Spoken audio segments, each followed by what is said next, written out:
Parang parehas lang tayo. 40 lang ako eh. 40. Isang taon lang. Ano trabaho mo pala dyan? Ano po, all around sa bahay ng ampo. Matagal ka na pala dyan sa... Ano yan, Saudi? Saudi Riyadh po. Matagal ka na? 1 year and 7 months. Iwalay ka ba sa asawa? Opo, mag-iisang taon na po. Bago pa lang Makapag-uwi mo, balikan ka nun. Di kaya? Magagawa na po kami ng kasulatan sa barangay. Meron na po ba, ma'am? Kasal ba kayo? Kasal. Buko po kasi siya ng 3 beses. Tapos pinatawad ko. Yun. May agreement na po kayo, ma'am? May ano na po kayo? May closure na kayo? Nag-usap na kayo personal? Nag-uusap naman po kami para sa mga bata. I mean, sa personal, nag-uusap po kayo sa personal na ganito, hiwalay na tayo, nagbabarangay kayo? May agreement kayo? Dating ko po, magsusulatan na kami. Pagdating mo pa pala. So baka mabigyan mo pa ng pang-apat na chance, ma'am eh. Dami po siyang hinihingi na na kondisyon po pag nagsama daw uli kami. Yun ba anak mo? Tres Maria po, puro dalaga na. Yan? 3 Maria. Babae. Ikaw po, taga saan ka po? Dito ako sa Manila. Saan po sa Manila? Ano po? Bulacan. Bulacan. Bulacan. Ano po kayo, bilak o hiwalay? Kailan ang uwi mo?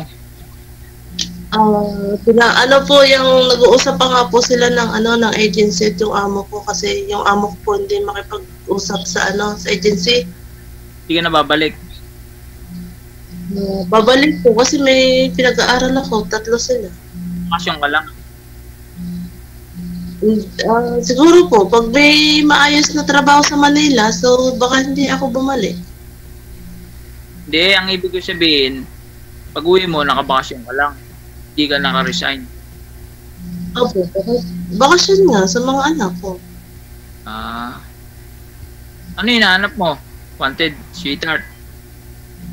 Yung nakakatuwang sa buhay. Ano? Dapat iwalay na kayo ng asawa mo, baka magalit yun. Pagbalik mo, bigla pala kayo nagkabalikan. Hindi nga po, ang sabi nga po, wag na siyang maghabol. Tapos ayaw na rin ng mga bata kasi magulo daw po ang sitwasyon pag ganan. Ano? Karami nakausap ko ganun eh. Siguro 3 na nakausap ko mga nasa Saudi. Hindi nga po, ako po kasi siyempre patay na yung tatay ko, doon ako titigil sa mga nanay ko. Yung mga bata na lang po papupuntahin ko sa bahay ng nanay ko. Sinubukan nyo na po bang ma'am, ayusin yung sa inyo ng asawa mo tapos hindi ka na bumalik ng abroad? Kasi isang rason po yan, ba't lagi yung inuulit-ulit yung ganun? Kasi lagi kang wala. Hindi, nung wait lang po na ako nag-react nagloko eh. Kasi kapitbahay namin yung babae. Tapos babae kasi ang daming utang yung babae, napunta na Maynila, nagtago. Hindi ko gets. Nagloko siya, dito ka pa sa Pilipinas, magkasama pa lang kayong dalawa. Hindi po, nandito na po ako sa Riyadh. Ayun na nga po. Tapos, dati po po siya, wala daw pong mawawala.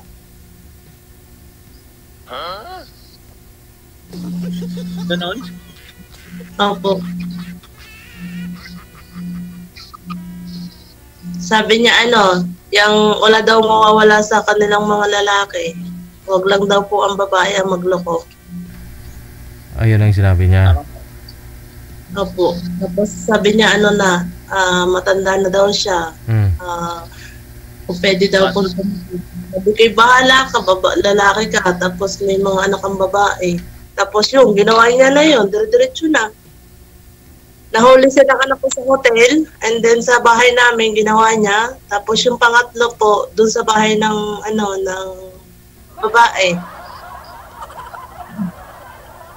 Ano po ba trabaho ni mister niyo, ma'am? Ano po, welder. Magaling siguro mag-welding eh. Galing naman po. Ang problema nga po ay kahit sabihin niya sa amin na kami ako yung asawa, nagbibigay sa amin. Ang Kasal ba? po yung nakakasakal po kasi. Lahat bawal. Nakalimut ka. Kasal ba kayo? Ha? Kasal kayo? Kasal?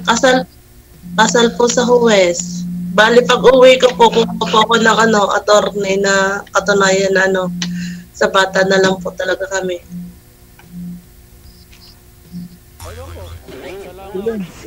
Mag-iiwalay. O, kahit hindi na po kasi malalaki naman na ang mga bata eh. Mga dalaga na. Ano yung number mo dyan? Ano yung number ka ba dito sa Pinas? Makukontak. Meron po. Hindi, yung sa ano mo. Sa Facebook, meron ka naman no? Pwede ma-add ka dun Meron din po sa Facebook. Chat tayo doon sa Facebook. Yung mga nakausap niyo po dito, sir, nag-uusap naman po kayo sa off-cam? Yung iba naman, wala naman. Puro busy, sir. Yung mga nakuha ko na sa malabo naman yun. Walang time. Bilak ko na. Pagka mga ganun, paikot-ikot, binablock ko. Parang walang time, isang buwan. Walang time, paikot-ikot. Sabi ko, pag paikot-ikot to, i-block ko na to. Isang buwan, hindi nag-reply? Oo nga. Hindi siya, puro dahilan niya, puro busy. Busy. Puta ka, daig mo pa manager Parang, hindi, isang buwan, diretso. May time nga pong nagpa-line up dito eh. Ibig sabihin, may time talaga siya. Oo. Talaga kami mga busy. Binura ko na. Pag hindi interesado, malalaman mo sa sarili mo yun. Kunyari, walang time lagi. Yung pag kinontak mo, ayaw. Bira mag-reply. Ibig sabihin, hindi yan yun. Hindi siya interesado sa'yo. Po kayo, single dad po kayo? Oo. Matagal na akong balay, 4 years. Nasaan po yung asawa? Ha? Nasaan po yung asawa niyo? Wala na, walay na. Nandyan sa Dubai. Nagdadaan. Kasal po kayo? Oo, kasal.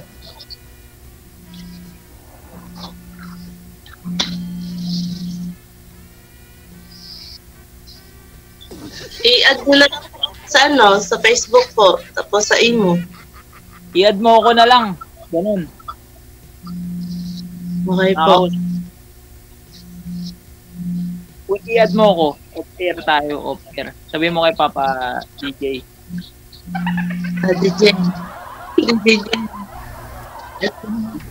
Kukunin ko number. Sige po. Wala ka po bang itatanong kay sir na dapat po naka-live pa, ma'am? Sir, ilan yung anak mo? Isa lang. Nasaan po yung anak nyo? Isa. Lalaki. Lalaki. So, handa ka muling masira yung buhay mo? Oo, matagal lang sira. 2021 pa, sira na eh. Hanggang ngayon, 2022, sira pa rin. Malay, yung kausap nyo na. Oh. Anong usap?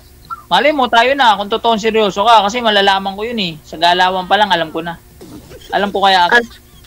Seryoso po ako. Hindi naman sir, sa'yo pa rin nakadepende. O baka seryoso si ma'am. Pero ikaw po ba, may spark sir? May interesado ka po ba dito kay ma'am? Kasi alam mo naman, hindi wala pang closure. Oo naman, interesado. Siyempre, magpapagod ba tayo kung hindi tayo interesado? O hindi, kasi Kailangan. Sa dami mo ng beses sumali dito, mukhang ngayon ko lang napansin na nagmamadali ka, i-off cam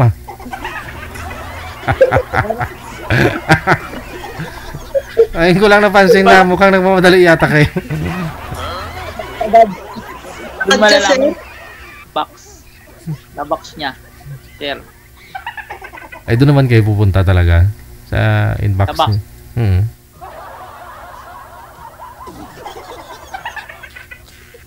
Ano pangalan mo? Te? Ano po? Tunay na pangalan, Laila.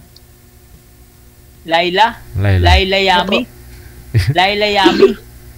Pangalan niya kasi dito Sir Yami Juan. Akala ko po Juan po yung pangalan niya. Oo. Hindi ko po ginagamit ang tunay kong pangalan kasi ano po, masyadong banal. Banal. Bakit? Laila, gano'n. Laila. Laila Yami? Benedicto po. Ay, bawal banggitin. Bawal banggitin yung apelyido. Sorry po. Laila po. Ang tunay kong pangalan. Yan mo, lalagay ko dito sa imo, Laila. Iyan mo ako sa imo. Di ba nasa imo to? Automatic po yan. Connected na kayo. Friend ko na. Oo. I-add mo ako sa messenger. Okay Kasi- na tayo. Friend na tayo sa imo. Ha? Sa messenger. Okay po. Ibibigay ko na lang po kay DJ yung ano dito, yung sa messenger ko at sa ano, Ay, number ko sa Pinas. Sa kanya mo yung po ibigay ma'am. Siya nang hihingi. Hindi naman ako ang humihingi. Diretso niyo po PM sa kanya kasi connected na po kayo niyan.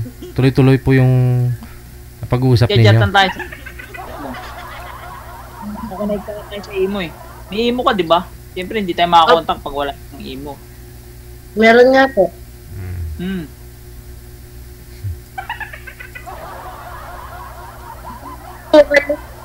Saan po kayo sa Manila? Ah, Bulacan pala kayo. Sorry naman.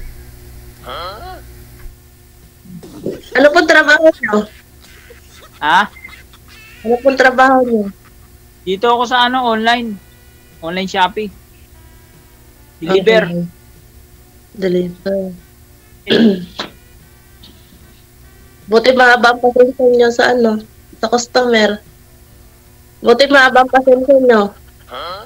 Siyempre, man, kailangan ng mahabang pasensya. Kailangan na hindi uminit ang ulo natin. Paano tayong ano yan? Makakarami. Tama. Hindi mo madadami yung leader niyan. Kailangan, kahit asar ka na, hindi ka pa rin asar. Okay pa rin. Kaya kailangan mahabang pasensya. Ano, off-cam tayo. DJ, off-cam kami. Oh, Kunin ko sige. na number. Okay. Good luck po. Maraming salamat. Okay. Bye-bye. Yan. Number.